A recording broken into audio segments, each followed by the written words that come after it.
Yakusoku Kumite number 5. Ich, ni, san. Hey! Yes! In Yakusoku Kumite number 5, the defender maintains outside position after the initial attack and continues throughout the kumite.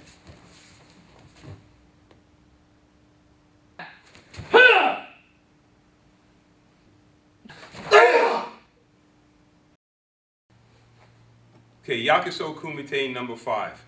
This kumite pre-range fighting attack clearly demonstrates outside position for the defender. So this is one of my favorite positions to be in if I ever was attacked, because it kind of cuts off a lot of different points. Again, for the beginners, inside position would just be any technique with inside both of the arms. Outside position, you can see clearly takes away the opposite side of the body. So again, outside position is here. This way you have a clear definition of what inside, outside position is.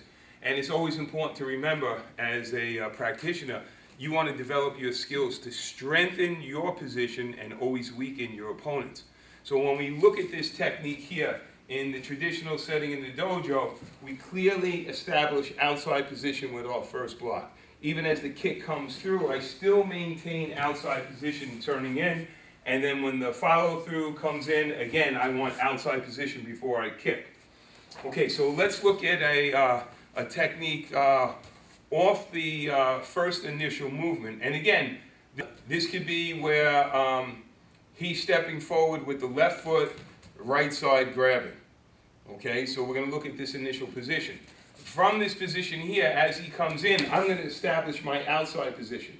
Now, quickest point to my opponent is my lead hand. So this hand here could do a short, quick palm heel strike, where my right leg could come in and kick the advancing foot out, or kick the advancing knee away from the body.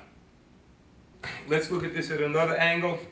So from here, as the grab comes in, I want outside position. Again, I could use this hand as an eye strike or a palm heel strike.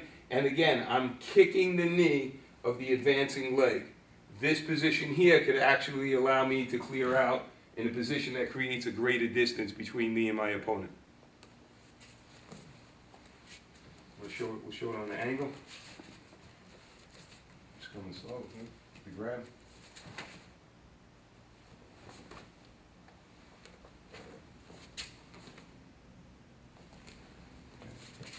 Angle here.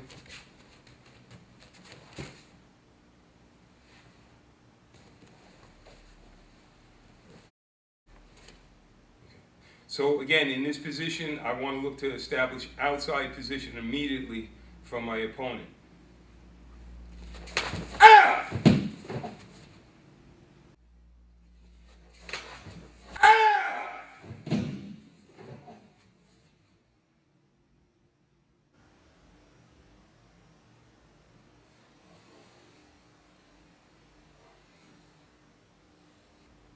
Okay, we'll look at one more principle from this kumite, establishing outside position. This is the last attack by the attacker, and we're going to get outside position, but instead of throwing the kick as the attack comes in, what we're going to do is we're just going to establish outside position, and now this allows the practitioners to work various sweeping techniques, or takedown techniques, or even choking techniques. So it puts our opponent in a position where we can follow with a lot of different variations off this one movement to outside position.